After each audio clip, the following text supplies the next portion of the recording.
기도합니다. 아멘. 할렐루야. 주님께서 여러분 사랑하셔서 이 자리 예배의 자리로 부르신 줄로 믿습니다. 오늘 함께 은혜 받으실 말씀 먼저 읽도록 하겠습니다. 우리 구약 성경입니다. 열왕기상 18장 30절부터 40절까지 말씀 같이 읽도록 합니다. 우리 한 목소리로 읽도록 하겠습니다. 엘리야가 모든 백성을 향하여 이르되 내게로 가까이 오라. 백성이 다 그에게 가까이 가매 그가 무너진 여호와의 제단을 수축하되 야곱의 아들들의 지파의 수요를 따라 엘리야가 돌 12개를 취하니 이 야곱은 옛적에 여호와의 말씀이 임하여 이르시기를 내 이름을 이스라엘이라 하리라 하신 자더라. 그가 여호와의 이름을 의지하여 그 돌로 제단을 쌓고 제단을 돌아가며 곡식종자 두세 알을 둘 만한 도랑을 만들고 또 나무를 버리고 송아지의 각을 떠서 나무 위에 놓고 이르되 통 넷에 물을 채워다가 번제물과 나무 위에 부으라 하고 또 이르되 다시 그리하라 하여 다시 그리하니 또 이르되 세 번째로 그리하라 하여 세 번째로 그리하니 물이 제단으로 두루 흐르고 도랑에도 물이 가득 찼더라. 저녁 소제 드릴 때에 이르러 선지자 엘리야가 나아가서 말하되 아브라함과 이삭과 이스라엘의 하나님 여호와여 주께서 이스라엘 중에서 하나님이신 것과 내가 주의 종인 것과 내가 주의 말씀대로 이 모든 일을 행하는 것을 오늘 알게 하옵소서. 여호와여 내게 응답하옵소서. 내게 응답하옵소서. 이 백성에게 주 여호와는 하나님이신 것과 주는 그들의 마음을 되돌이키심을 알게 하옵소서 하매 이에 여호와의 불이 내려서 번제물과 나무와 돌과 흙을 태우고 또 도랑에 물을 핥은지라. 모든 백성이 보고 엎드려 말하되 여호와 그는 하나님이시로다. 여호와 그는 하나님이시로다 하니 엘리야가 그들에게 이르되 바알의 선지자를 잡되 그들 중 하나도 도망하지 못하게 하라 하매 곧 잡은지라. 엘리야가 그들을 기손 시내로 내려다가 거기서 죽이니라. 아멘. 오늘 제목을 같이 한번 따라해 보시겠습니다. 부흥의 시작. 부흥의 시작. 하나님께서 우리에게 은혜 주실 줄로 믿습니다. 우리가 부흥을 시작하는 게 아니라 하나님께서 우리를 통해서 부흥을 이끌어 가실 줄로 믿습니다. 본문은 여러분이 잘 아시는 엘리야 선지자의 이야기인데요. 엘리야 선지자는 그 당시 남북 왕조로 갈려져 있을 때 북쪽에는 이스라엘이라고 하는 이름으로 남쪽에는 유다라고 하는 이름으로 저희 나라와 같이 이렇게 남북으로 갈라져 있을 시절에 북이스라엘 지역에서 사역했던 엘리야 시대의 이야기입니다. 그 당시 왕은 아합 왕인데요. 아합 왕의 아버지가 오므리라고 하는 사람인데 굉장히 악명 높은 그런 왕이었습니다. 그러니까 잔인하고 또 권모술수를 쓰는 것뿐만 아니라 하나님께서 보시기에 악한 일들을 많이 했는데 그 중에 대표적인 게 우상 숭배하는 거였어요. 그런 우상 숭배하는 일을 하다가 죽고 나서 아합이 이어서 이스라엘의 왕이 됐는데 더 악한 그런 일들을 하는 거죠. 그리고 그걸로도 모자라서 이세벨이라고 하는 이방 민족의 공주를 이제 왕비로 맞아서 아주 우상 숭배가 극에 달했을 때의 이야기입니다. 그래서 하나님께서 엘리야를 통해서 이 아합 왕에게 경고하십니다. 너희가 이렇게 우상 숭배하고 하나님을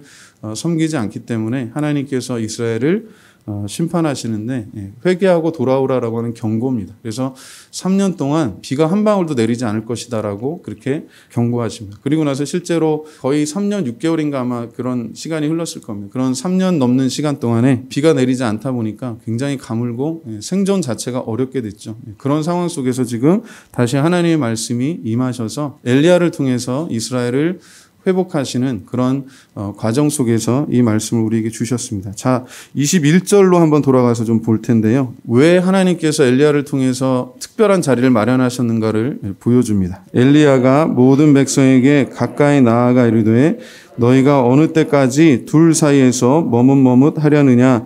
여호와가 만일 하나님이면 그를 따르고 바알이 만일 하나님이면 그를 따를지니라 하니 백성이 말 한마디도 대답하지 아니하는지라. 아멘. 이스라엘은 한 번도 하나님을 예배하지 않은 적은 없어요. 근데 문제는 뭐냐면 하나님도 예배하고 다른 우상들도 예배했다라고 하는 게 문제입니다. 그냥 알아듣기 쉽게 말씀드리면 송구영신 예배 드리고 나서 동해안에 해돋이 보러 가는 우리 문화랑 비슷합니다. 우리 정월 대보름 금요일 날 철야 예배 때 모여서 주여 하고 대보름 보면 보름달 보면서 또 뭔가 이렇게 땅콩도 까먹고 그죠? 우리 나물밥도 먹고 해야 되는 우리 문화예요. 이게 별거 아닌 것 같지만 되게 중요합니다. 문화 속에 이렇게 스며 있는 그런 신앙의 어떤 변질된 모습들. 그 하나님께서 가장 싫어하시는 게 우상 숭배인데 이스라엘의 실패는 뭐냐면 하나님도 예배하고 우상들도 예배했다는 거예요. 지금 850명의 우상 숭배하는 제사장들과 지금 단 한 사람 하나님의 선지자 엘리야 혼자서 지금 하나님 앞에 엎드려 기도하는 겁니다. 쉽게 말해서 여호와 하나님이 진짜 하나님인지 바알이 진짜 신인지 그걸 두고 내기하자는 거예요. 그 내기의 내용은 이렇습니다. 송아지 2마리를 잡아서 단을 쌓고 그 위에다가 번제를 드리는데 직접 불을 피지 않고 바알의 이름으로 부르짖을 때 하늘에서 불이 내리면 바알이 진짜 신이고, 만약에 여호와 하나님이 그 이름으로 부를 때 기도할 때 하늘에서 불을 내리셔서 그 번제단을 태우시면 하나님이 진짜 하나님이 여호와 하나님이 진짜 하나님이다라고 이렇게 내기를 합니다. 먼저 바알의 제사장들이 하루 종일 시간을 많이 줬어요. 아침부터 거의 낮 시간 동안 대부분을 바알 선지자들에게 시간을 줍니다. 그들이 막 자기들이 하는 종교 행위에 따라 가지고 바알의 이름을 부르고 심지어는 칼 같은 걸 가지고 자기 몸을 이렇게 자해하면서 피를 흘리면서 그렇게 바알의 이름을 불렀습니다. 그렇지만 하늘에서 불이 내리지 않죠. 그리고 나서 이제 엘리야가 하나님 앞에 제사하는 장면이 나오는데, 여기서 제가 참 개인적으로 늘 이 본문을 가지고 묵상하고 특별히 설교할 때 좀 은혜가 되는 부분이 있는데, 그게 30절입니다. 30절. 같이 읽어보실까요? 30절 시작. 엘리야가 모든 백성을 향하여 이르되 내게로 가까이 오라. 백성이 다 그에게 가까이 가매 그가 무너진 여호와의 제단을 수축하되. 아멘. 자, 여기에서 제일 개인적으로 은혜가 되는 부분이 뭐냐면 무너진 여호와의 제단을 수축했다라고 하는 말씀입니다. 그리고 그 뒤에 보면 31절 야곱의 아들들에 대한 이야기가 나오는데 12지파가 있죠. 그죠? 야곱의 12아들의 지파를 상징하는 12개의 돌을 가지고 단을 쌓습니다. 근데 여기서 우리가 주목해야 될 게 뭐냐면 이 단이요, 새로 만든 단이 아니에요. 그 전부터 있었던 예배의 단인데 하도 예배를 안 드리니까 수십 년 동안 남북으로 갈라지고 나서 정확히 얼마나 많은 시간이 흘렀는지는 계산하기 쉽지 않지만 최소한 수십 년간의 예배가 멈추는 사건이 있었어요. 하나님께 온전히 예배하지 않고 바알한테 예배합니다. 그게 북이스라엘의 비극이에요. 나라가 분단되면서 이렇게 갈라지면서 세워진 나라가요, 뭘로 시작했냐면 그래도 유다는 예배로 시작했지만 이 북이스라엘은 우상 숭배로 시작했다라고 하는 데서 그 비극의 씨앗이 있어요. 굉장히 북이스라엘의 역사는요, 남유다에 비해서, 남유다는 그래도 다윗의 후손들이 이렇게 쭉 이어서 왕노릇을 합니다만은 북이스라엘의 역사는요, 굉장히 어떻게 보면 쿠데타의 연속이라고 보시면 돼요. 북이스라엘의 왕권이 약화될 것을 우려해서 북쪽에다가, 북이스라엘 지역에다가 그 예루살렘 성전 비슷하게 예배당을 짓습니다. 그리고 비슷하게, 비슷한 절기에 자기 마음대로 예배를 드려요. 그리고 제사장도 남유다에 있는 제사장들은 아론의 후손들만 제사장으로 이렇게 섬길 수가 있는데, 북이스라엘은 어떤 병폐가 있었느냐, 그냥 자원하면 제사장 할 사람 그럼 저의 손 들어가지고 대충 교육해가지고 그랬다는 거예요. 그러니까 북이스라엘이 얼마나 예배적인 면에서, 영적인 면에서 엉망이었는가라고 하는 것을 잘 보여주는 게 바로 아합 왕이 온갖 우상들 다 모아놓고 그 우상들을 섬기는 사람들 제사장을 세워놓고 지금 그게 참 하나님이라고 그렇게 거짓으로 이야기합니다. 제가 본문을 볼 때마다 항상 기억나는 게 북한이에요. 지금부터 한 110년 전이죠. 놀라운 부흥의 역사가 일어났고 평양이 한때는 동양의 예루살렘이라고 하는 별명이 있을 정도로 강력한 성령의 역사가 있었습니다. 그때 그 상황들을 지켜봤던 선교사들이 쓴 편지들, 그 보고서들이요, 지금 미국에 있는 또 각 나라에 있는 신학교 도서관들에 아주 잘 정리가 돼 있어요. 그걸 가지고 지금 한국교회 교회사를 연구하시는 분들이 아주 좋은 자료로 삼고 있습니다. 한마디로 얘기해서 하나님의 놀라운 역사, 우리 사도행전 2장에 기록되어 있는 그 성령의 임하심으로 말미암아 많은 사람들이 은혜 받고 복음을 전하기 위해서 목숨 거는 그 상황처럼, 그때 일처럼 한국교회가 정말 어려울 때, 한국이라고 하는 나라가 어려울 때, 힘들 때 하나님께서 귀한 복음을 허락해 주셨고 그 복음이 아주 폭발적으로 이렇게 전파되는 그런 계기가 된 게 1907년도에 평양 대부흥 운동입니다. 그리고 많은 신학자들이, 많은 교회 역사학자들이 한국교회의 그 놀라운 부흥의 역사를 연구하면서 깜짝 놀라는 게 있어요. 그리고 그들이 하는 공통된 이야기가 있습니다. 한국교회 부흥의 가장 그 핵심은 비결은 뭐냐? 하나님의 말씀이 흥왕했다라고 하는 거예요. 이게 뭐 성경 공부했다는 그런 뜻이 아니라 하나님의 말씀을 듣는 성도들이 그 말씀을 정말 하나님의 말씀으로 듣고 그렇게 믿고 고백했기 때문에 성령께서 강력하게 역사하셨다라고 하는 거예요. 그리고 그 당시 한반도의 상황이 참 어려웠던 것들이 사실입니다. 이미 정치적으로 일본의 속국처럼 되어 있었고 그리고 경제력도 빼앗겼고 생각해 보세요. 우리나라 돈을 화폐를 더 이상 쓸 수 없어요. 우리나라의 경제권을 그들이 일본이 박탈해 갑니다. 일본어만 사용하고 한국어는 사용할 수 없게 됐고 심지어는 한국인의 이름을 강제로 바꿔서 일본식 이름으로 그렇게 바꾸게 됐어요. 그런 어려운 상황 속에서 우리나라에 복음이 증거가 됩니다. 그리고 그 복음을 들고 들어왔던 선교사들 정말 목숨 걸고 들어왔어요. 토마스 선교사 같은 분은 성경, 그 당시엔 아직 한글 성경이 번역되지 않았기 때문에 한문 성경 이렇게 전해지면서 야소라고 그랬습니다. 야소. 그 당시 한문으로 예수를 그렇게 발음했는데 야소라고 하는 그런 이름 이렇게 되면서 그가 결국에는 대동강변에서 평양에서 붙잡혀서 죽습니다. 그러나 그의 순교의 피가 헛되지 않은 줄로 믿습니다. 하나님께서 우리나라를 참 특별하게 사랑하셔서 많은 사람들이 와서 이 땅에 복음을 전한 줄로 믿습니다. 그리고 그 복음의 열매가 헛되지 않아서 100배, 60배, 30배로 결실해서 지금 세계 선교의 역사를 보면 가장 왕성하게 가장 열심히 활발하게 활동하는 게 한국 선교사들입니다. 정말 하나님의 특별한 은혜인 줄로 믿습니다. 근데 그 부흥의 시작이 어디에 있느냐? 하나님의 말씀이 임하시는 데 있었다라고 하는 거예요. 평양 대부흥운동도 마찬가지고 지금 엘리야의 이 갈멜산 대부흥운동도 마찬가지. 하나님의 거룩한 불길이 하나님의 말씀과 더불어 임하셨기 때문에 그래서 하나님께서 이 이스라엘 백성들을 거룩하게 변화시킨 줄로 믿습니다. 근데 여기 기록되어 있는 이 말씀을 통해 보자면 하나님께서 부흥의 역사를 일으키실 때 가장 먼저 하시는 게 뭐냐? 예배가 회복되게 하신다라고 하는 거예요. 여러분 잘 생각해 보세요. 하늘에서 불이 먼저 내리는 게 맞을까요? 아니면 물이 먼저 내리는 게 맞을까요? 경제적인 상황으로 보자면 먹고 사는 문제로 보자면 비가 먼저 내리는 게 맞아요. 그런데 잘 보시면 불이 먼저 내렸어요. 어디에 내렸어요? 갈멜산 위에 예전에 누가 먼저 쌓았는지는 모르지만 여기 야곱의 이름이 여러 번 등장하는 걸로 보아서 아마 여기 보면 아브라함의 하나님, 이삭의 하나님, 야곱의 하나님 그렇게 표현하지 않고 이스라엘의 하나님 그렇게 표현하는데 똑같은 거예요.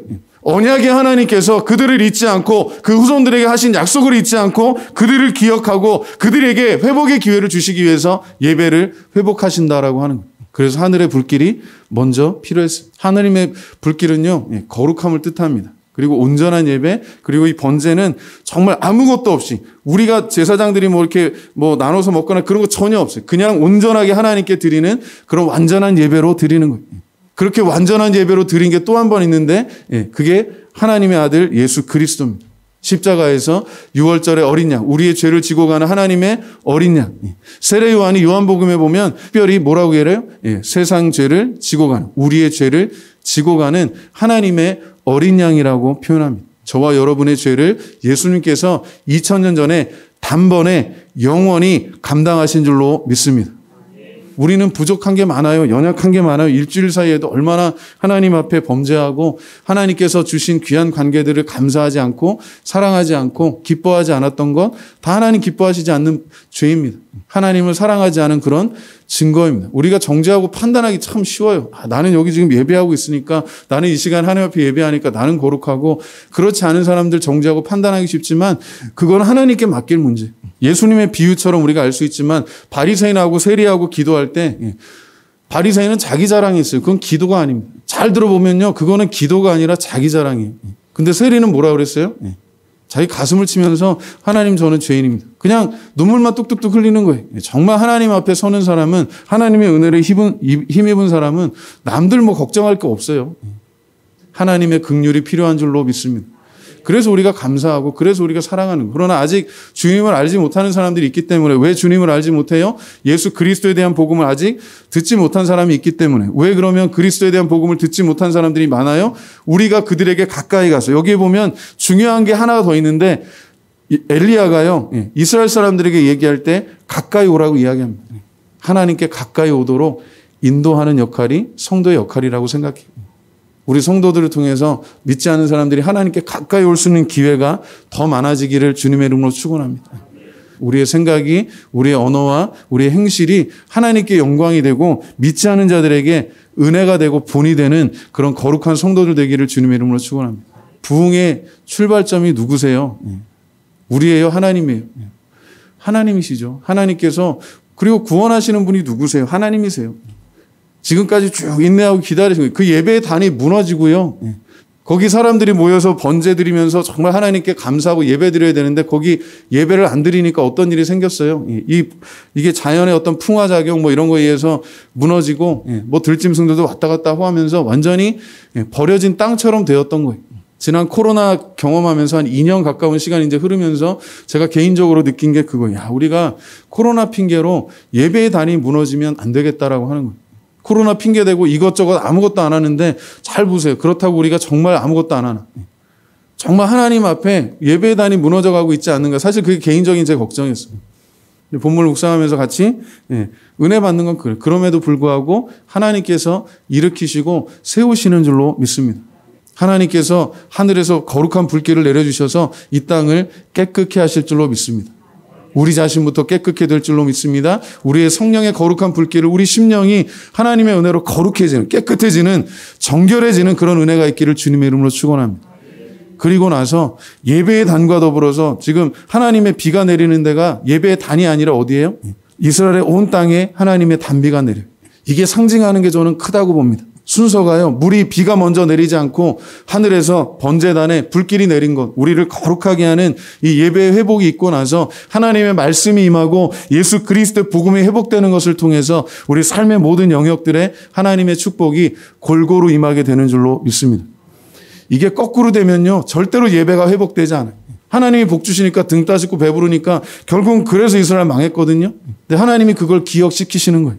그래서 사도행전 2장에 보면 예수님께서 승천하시고 나서 그 제자들이 모여서 주님의 말씀처럼 위로부터 오시는 성령을 기다리라고 그랬어요. 하늘에서 급한 바람 같은 게 불고 성령이 임하시는데 불처럼 임하셨다고 그랬어요. 불처럼 갈라진 혀와 같은 게 그 약 120명 정도 성도가 있었다고 하는데 그들 위에 한 사람 한 사람 위에 성령의 불길이 임하시는 사건이 있었어요. 중요한 거는 성령의 불길이 임하셔서 그들이 각 언어로 방언으로 말을 하는데 그 방언의 그 말하는 메시지의 중심이 뭐냐? 하나님이 하신 큰일이라고 기록되어 있습니다. 그리고 나중에 사도 바울이 설교하는 내용을 보면 그 하나님이 하신 큰일이 뭐냐? 그 아들 예수 그리스도를 보내셔서 우리 모든 인류를 구원하실 계획을 갖고 계신다라고 하는 거예요.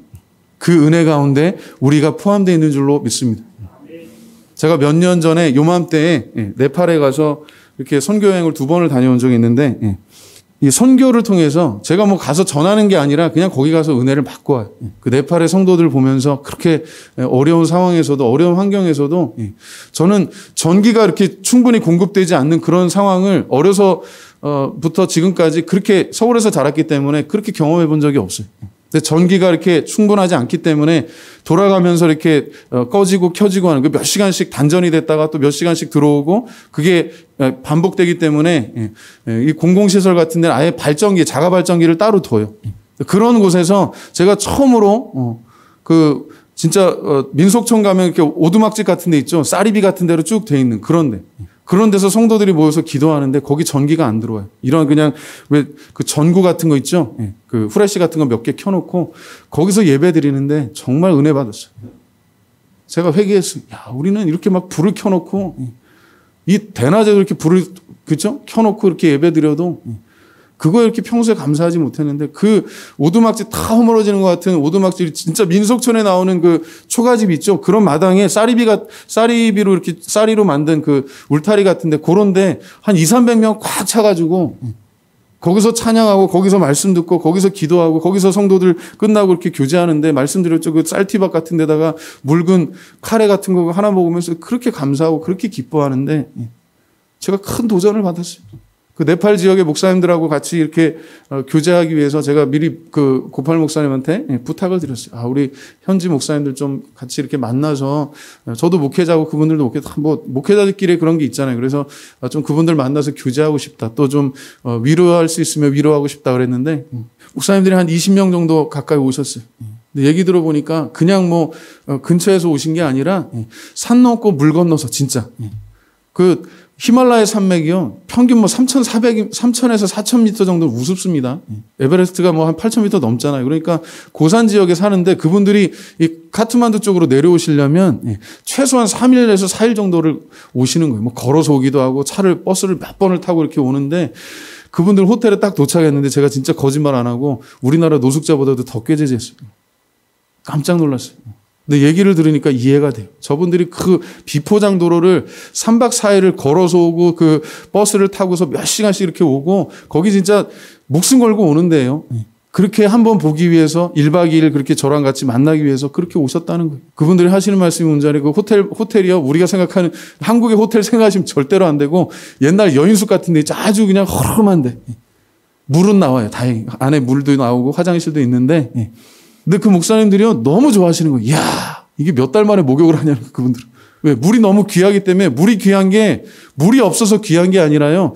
3,000m, 4,000m 막 그런 산 중에 살다 보니까 그 수도가 올라오지 못하니까 물을 사용하는 게 되게 제한되는 거예요. 마시는 물만 조금 먹고 이 세수하고 씻는 거는요 진짜 한두 달에 한 번씩 한다는 거예요. 근데 거기 오셔갖고 그 따뜻한 물로 샤워하고 또 거기 모여서 이렇게 같이 식사하고 하면서 얼마나 기뻐하고 감사하는지 몰라요. 제가 그분들 보면서 큰 은혜 받았습니다. 하나님께서 우리에게 주신 기쁨이 구원의 감격이 그 구원의 기쁨이 이렇게 형제들 자매들과 모여서 같이 예배하고 같이 교제하는 가운데 드러나야 되는데 언제부턴가 한국교회가 저도 그렇고 많이 우리 내면적으로만 간 것 같아요. 우리끼리 좋아하고 우리끼리 그냥 이렇게 기뻐하고 많은 것 같아요. 거기서 많이 회개했습니다. 그리고 많이 도전받고 왔습니다. 오늘 그분들이 생각나요.